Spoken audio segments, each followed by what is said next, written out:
ಕೋಗಿಲು ಲೇಔಟ್ನಲ್ಲಿ ಅಕ್ರಮ ಮನೆಗಳ ಒತ್ತುವರಿ ತೆರವು ಪ್ರಕರಣಕ್ಕೆ ಸಂಬಂಧಪಟ್ಟಂತೆ ಬಿಜೆಪಿ ರಚಿಸಿದ್ದ ಸತ್ಯಶೋಧನಾ ಸಮಿತಿ ತನ್ನ ವರದಿಯನ್ನ ಇದೀಗ ಹಸ್ತಾಂತರ ಮಾಡಿದೆ. ಬಿಜೆಪಿ ರಾಜ್ಯಾಧ್ಯಕ್ಷ ಬಿವೈ ವಿಜೇಂದ್ರ ಅವರಿಗೆ ವರದಿಯನ್ನ ಹಸ್ತಾಂತರ ಮಾಡಿದೆ.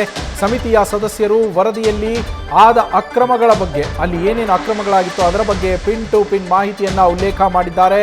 ಬಾಂಗ್ಲಾದೇಶಿಗರು ರೋಹಿಂಗ್ಯಾಗಳು ಅಕ್ರಮವಾಗಿ ನೆಲೆಸಿದ್ದು ಇದರ ಮೂಲಕ ದೃಢಪಟ್ಟಿದೆ ಅನ್ನೋ ಮಾಹಿತಿ ಲಭ್ಯ ಆಗ್ತಾ ಇದೆ.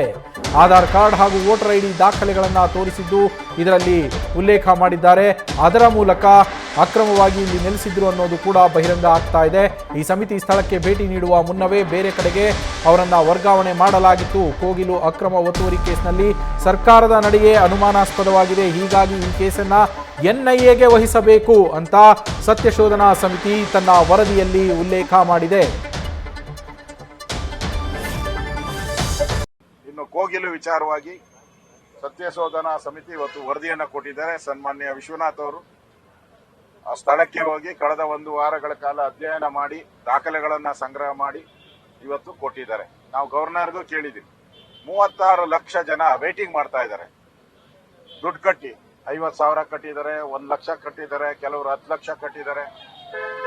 36 ಲಕ್ಷ ಜನ ವೇಟಿಂಗ್ ಮಾಡ್ತಾ ಇರೋರು ಬಿಟ್ಬಿಟ್ಟು ಯಾವುದೋ ಕೇರಳದ ಕೋಗಿಲೆ ಕೂಗ್ತು ಅಂತ ಹೇಳಿ ಕೇರಳದ ಕೋಗಿಲೆ ಕೂಗಿದ್ಕೋಸ್ಕರ ಇಲ್ಲಿ ನಮ್ಮ ಕೋಗಿಲೆಗಳೆಲ್ಲ ಬಾಯಿ ಮುಚ್ಕೊಂಡ್ಬಿಟ್ಟವೆ. ಕಾಗೆಗಳು ನಮ್ಮ ರಾಜ್ಯದಲ್ಲಿ ಇರ್ತಕ್ಕಂಥ ಕಾಗೆಗಳೆಲ್ಲ ಬಾಯಿ ಮುಚ್ಕೊಂಡ್ಬಿಟ್ಟವೆ.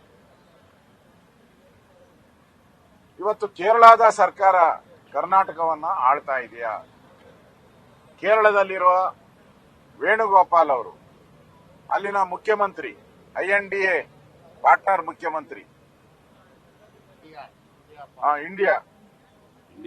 ಇಂಡಿ ಒಕ್ಕೂಟ ಮುಖ್ಯಮಂತ್ರಿ, ಅವ್ರು ಹೇಳ್ದಂಗೆ ಕೇಳ್ತಾ ಇದೆಯಾ? ನಮಗೆ ಆಶ್ಚರ್ಯ ಆಗೋದು, ಈಗಾಗಲೇ ಆನೆ ಸತ್ತಿದ್ಕು ಆನೆ ತುಳಿದಿದ್ಕು ಕರ್ನಾಟಕದ ಆನೆ ಅಂತ ಹೇಳಿ 30 ಲಕ್ಷ ಕೊಟ್ರಿ. ಅಲ್ಲಿ ಆನೆ ಬಿದ್ದೋಯ್ತು ಅಂತ ಹೇಳಿ ಅಲ್ಲಿ 10 ಕೋಟಿ ರೂಪಾಯಿ ಹಣವನ್ನ ಬಿಡುಗಡೆ ಮಾಡಿದ್ದೀರಾ. ಈಗ ಕೋಗಿಲು ಅಲ್ಲಿ ಕೇರಳದವರು ಯಾರೋ ಬಾಂಗ್ಲಾದೇಶದವರು ಇದ್ದಾರೆ ಅಂತ, ಬಾಂಗ್ಲಾದೇಶದವರು ಇದ್ದಾರೆ, ಅವ್ರ ಪರವಾಗಿ ನಾನು ಧ್ವನಿ ಎತ್ತಿದ್ದೀನಿ ಅಂತ ಮತ್ತೊಮ್ಮೆ ಟ್ವೀಟ್ ಮಾಡಿದ್ದಾರೆ ಮುಖ್ಯಮಂತ್ರಿ. ನಾನು ಮುಸ್ಲಿಮರ ಪರವಾಗಿ ಯಾವುದೇ ರಾಜ್ಯ ಇದ್ರೂ ಧ್ವನಿ ಎತ್ತೋನೆ ಅಂತ ಹೇಳಿದ್ದಾರೆ. ಅವ್ರು ಸ್ಟೇಟ್ಮೆಂಟ್ ಮಾಡಿದ್ದಾರೆ. ಹಂಗಾರೆ ನಮ್ಮ ರಾಜ್ಯದಲ್ಲಿರುವಂತ ಕಾಂಗ್ರೆಸ್ ಸರ್ಕಾರ ಅವರ ಕೈಗೊಂಬೆನಾ? ಕೇರಳದ ಕೈಗೊಂಬೆನಾ? ಕರ್ನಾಟಕದಲ್ಲಿ ನಿಮ್ಮನ್ನು ಎಲೆಕ್ಟ್ ಮಾಡಿರೋದು ರಾಜ್ಯದ ಪರವಾಗಿ ಮಾತಾಡಿ ಅಂತ. ಕೋಗಿಲು ಲೇಔಟ್ನಲ್ಲಿ ಅಕ್ರಮವಾಗಿ ಏನು ಮನೆಗಳನ್ನು ನಿರ್ಮಿಸಲಾಗಿತ್ತು ಅದನ್ನು ರಾಜ್ಯ ಸರ್ಕಾರ ತೆರವುಗೊಳಿಸಿದ ನಂತರ ಇದೀಗ ಅಲ್ಲಿ ಯಾರು ಸಮಂಜಸ ದಾಖಲೆಗಳ ಜೊತೆಗೆ ಅಧಿಕೃತವಾದಂತಹ ದಾಖಲೆಗಳ ಜೊತೆಯಲ್ಲಿ ಸರಿಯಾಗಿ ವಾಸ ಮಾಡ್ತಾ ಇದ್ರೋ ಅವರುಗಳಿಗೆ ಪರಿಹಾರ ರೂಪದಲ್ಲಿ ಮನೆಯನ್ನು ಕೊಡಬೇಕು ಅನ್ನೋದು ಸರ್ಕಾರದ ನಿರ್ಧಾರ. ಇದಕ್ಕೆ ಬಿಜೆಪಿ ವಿರೋಧ ವ್ಯಕ್ತಪಡಿಸ್ತಾ ಇತ್ತು. ಹಾಗೆ ಅಲ್ಲಿ ಅಕ್ರಮ ವಲಸಿಗರು ನೆಲೆಸಿದ್ದಾರೆ ಅನ್ನೊಂದು ಆರೋಪ ಕೂಡ ಕೇಳಿ ಬಂದಿತ್ತು. ಈ ಹಿನ್ನೆಲೆಯಲ್ಲಿ ಬಿಜೆಪಿ ಸತ್ಯಶೋಧನಾ ಸಮಿತಿ SR ವಿಶ್ವನಾಥ್, ಮಾಳವಿಕಾ ಅವಿನಾಶ್ ಅವರು ಸೇರಿದಂತೆ ಬಿಜೆಪಿಯ ಸತ್ಯಶೋಧನಾ ಸಮಿತಿ ಏನಿತ್ತು ಅದು ಕೋಗಿಲು ಲೇಔಟ್ಗೆ ಭೇಟಿಯನ್ನ ನೀಡಿ ಅಲ್ಲಿ ದಾಖಲೆಗಳನ್ನೆಲ್ಲ ಒಂದಷ್ಟು ಪರಿಶೀಲನೆಯನ್ನ ಕೂಡ ಮಾಡಿತ್ತು ಸತ್ಯಶೋಧನಾ ಸಮಿತಿ.